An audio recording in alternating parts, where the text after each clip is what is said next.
I did not think a part 7 would be possible to do, but then I actually did the maths. The population of the world is 7.8 billion. I can definitely find at least 70 criminals who are in hiding. When I put it that way, I was like, I should be able to find 100 people, so if we get to part 10, then I mean, mission accomplished. You guys have been following along the series long enough by now to know exactly what's coming up. What is up, you guys? Hope you're having an awesome day. I'm your host, Ayman Hassan, and welcome back to another video. But before I get into the video, guys, we have a new channel called Top 10 Central Vibe, and it features our favorite host, other than me, Chader Reyna. It's gonna be so funny. Here is a channel trailer right here. Go subscribe. Just like bloop, bloop, bloop. Oh, and that was for sure poo. This is gonna be Top 10 Central Vibe. Hope you guys like it. It's gonna be starring me all the time.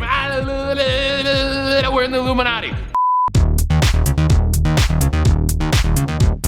Today, we're gonna be playing hide and seek yet again with the top 10 scariest people who are still in hiding part 7. Starting us off at number 10 is Charlie Chopoff. Now, this person was an unidentified serial killer that had their murderous streak in Manhattan at the start of the 1970s. And this person's victims of choice were people aged 8 to 9 years old. So yeah, they were very young. Now, let's go through the victims. The first was 8-year-old Douglas Owens, and Douglas had been mutilated and stabbed a total of 38 times. The next was an unidentified black youth who sustained the same injuries as Douglas but actually managed to survive. The third victim was 9-year-old Wendell Hubbard. Then the next year it was 9-year-old Luis Ortiz. Again, same injuries. Now the last victim was 8-year-old Stephen Cropper, who the killer attacked in August of 73. He ended up bleeding to death on a roof. Now the only suspect police ever thought to arrest was Erno Soto in 1974, and that's because he had confessed to killing Stephen Cropper. The only boy that survived said Soto looked like the killer but refused to 100% confirm that it was him. But he was soon ruled out anyway, since records showed that Soto was in custody at the Manhattan State Hospital at the time of the murders. So whoever this person was got away with it and was never found, which is disgusting. Coming in at number 9 is Matteo Messina Denaro. I've been putting off putting Matteo on the list for quite a while because he was recommended to me so many times. Matteo, also known as Diabolik, has been on the most wanted list since 1993 and is still one of the top 10 most wanted criminals in the world. Now you're probably like, okay, what did he even do? Now Matteo was a Sicilian mafia boss in charge of Cosa Nostra. This man was a well-known womanizer and just all-round rich playboy, and when his dad died in 1998, he became the head of the area as well as any neighboring cities. After the mafia boss of Trapani got arrested, Matteo took over that region too, and at one point was commanding over 900 men. Now the mafia makes this money through extortion, drug trafficking, racketeering, as well as bullying people into paying them for protection. Cosa Nostra went on a major terrorist campaign in 1992 and 93 when they bombed Capaci and Via D'Amelio. All the mafia bosses came together and decided to retaliate against the Italian state and launch a bunch of bomb attacks. Those attacks ended up injuring 93 people and killing 10. He then went into hiding and spent his time between Bulgaria and Aspra with his lover Maria Messi, but by 2000 she too had been arrested for aiding and abetting him. In 2002, Matteo was sentenced to life in prison for the bombings, but he can't do a sentence since no one knows where he is. At number 8, we have the Honolulu Strangler, also referred to as the Honolulu Rapist, and he was Hawaii's first serial killer, and they also remained unknown till this day. Now back in the middle of the 80s, the killer murdered 5 women. The first was 25-year-old Vicky Gale Purdy, the second was 17-year-old Regina Sakamu, who'd been strangled and sexually assaulted. The third was 21-year-old Denise Hughes, who suffered the same injuries, and all the women were found with their hands bound behind their backs. The fourth victim was 25-year-old Louise Medeiros, who was killed on her way to the airport. And the final victim was 36-year-old Linda Pisha. But despite having a 27-person task force on the job, no one was found. Witnesses of Linda's murder said the man was of mixed race or white and drove a light-colored van. There's still a $25,000 reward for any information about the killer, but it's been 40 years since the murders took place. Filling on number 7 slot is Chota Shakil. Now this Indian crime boss worked right under Daud Ibrahim, who's featured in part 3 of the series if you guys are,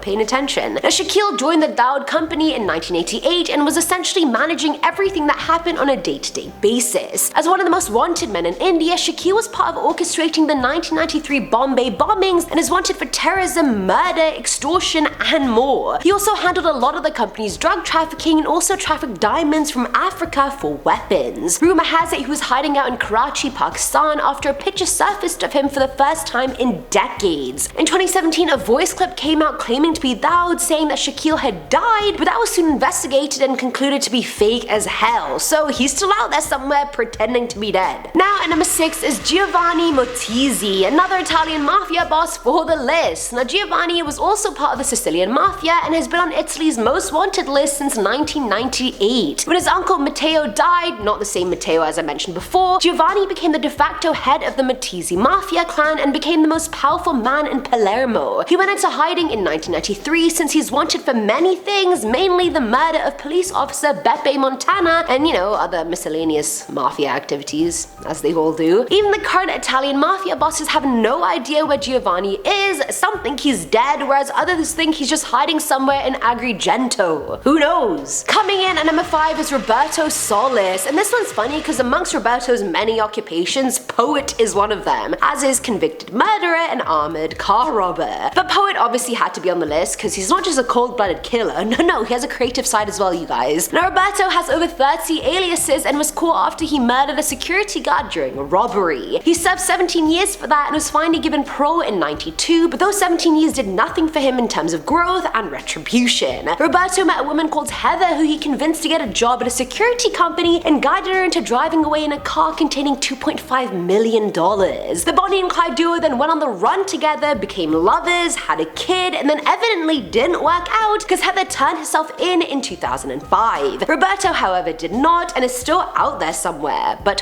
where, my friends, is their child? At number 4 is Mickey Green. This English drug lord slash gangster sounds like someone auditioning for Britain's Got Talent, not Britain's leading drug dealer. Now Green was the head of the Wembley mob in the 70s and the group did a lot of armed robberies. He's wanted in multiple countries for smuggling drugs and he apparently orchestrated the murders of the London criminals Solly Nahome and Gilbert Winter, who is also included in Part 4. Mickey apparently has a bunch of police and detectives under his payroll as well, which explains why he's managed to avoid arrest for over 20 years. After drug trafficker Michael was arrested in 98, Mickey was arrested in Spain for his involvement in a cocaine trafficking ring, which by the way was worth 150 million pounds. This man himself is worth like 75 million pounds, like Mickey may be a criminal, but he's rich as hell. Anyway, he was released after being arrested and went back to Spain, and that's where he remains. Reports came in July of this year claiming he had died, but I don't know if I fully believe that. People fake their deaths all the time, especially if their business and livelihood involves anything like this. Filling at number 3 slot is Renato Cinquegranella, who wins this list's number 1 spot for most complicated last name, subject to change. Now Renato was part of Camorra, which is the biggest and oldest mafias in Italy. In the 80s he was involved in torturing and murdering Giacomo Frattini, who was part of another mafia, and all to avenge the murder of a loyalist. Frattini was found in the boot of a car with his hands and heart found in a bag separate from his body, if that gives you any idea how dangerous and deadly Renato actually is. In 2014, Renato was sentenced to life for the murder, but he's been in hiding for quite a while now. I mean, he is one of Italy's most wanted fugitives, so I mean, I'm guessing he's not going to be at the nearest 7-Eleven buying a snack. Now at number 2 is Anders Cameron Stensvig Dale. Did I say the previous last name was hard? This one is the new trophy winner, oh my god. I couldn't actually find the pronunciation of it anywhere online, so I tried my best, you guys. Either way, Anders, also known as Abu Abdurrahman the Norwegian, is a Norwegian terrorist based in Yemen and linked to Al-Qaeda. In 2008, Anders went to Yemen to join Al-Qaeda, and there he learned how to make bombs, car bombs, bomb belts, and more. During this, he broke off contact with his pregnant wife and then married a Moroccan woman in 2010. But by 2012, his family had reported that he was missing. He was already wanted by many countries including the UK and the US. The US and Norwegian intelligence services claimed that in 2015 Anders was still very much alive. Where he is now is anyone's guess. I feel so bad for his pregnant wife, like what the hell? Imagine that happening to you and your husband just completely changing, like, hello, we had a life together, I was about to give birth to our child, but I guess not. I guess you'd rather bomb people, Anders. And finally, at number 1 is Shinsuke Takasugi. Takasugi. I find this one so interesting because Takasugi was a Japanese celebrity. He was an actor and a singer and had a lot of fans. Now most of his fan base came from people who liked Kamen Rider Super 1, where he played the lead role Kazuya Oki. Now the actor became a fugitive after taking advantage of his own fans. Between 2003 and 2012, he told his fans that his character's henshin belt was taken by the Yakuza, which is like the Japanese mafia, and that he needed money to get it back. He never once returned any of the money his fans donated, which amounted to around 50 million yen, which is about $450,000, which is a lot of money, you guys. After the truth came out, he was sued hardcore but never appeared in court and disappeared altogether 3 years ago. And that is it for today's video, guys. I cannot believe there's still more people to cover. You'd think there wasn't, but there's just a never-ending list of them. Let me know what you guys thought in the comments below. As always, I'm your host, Eamon Hassan, and I'll catch you in the next one. Bye!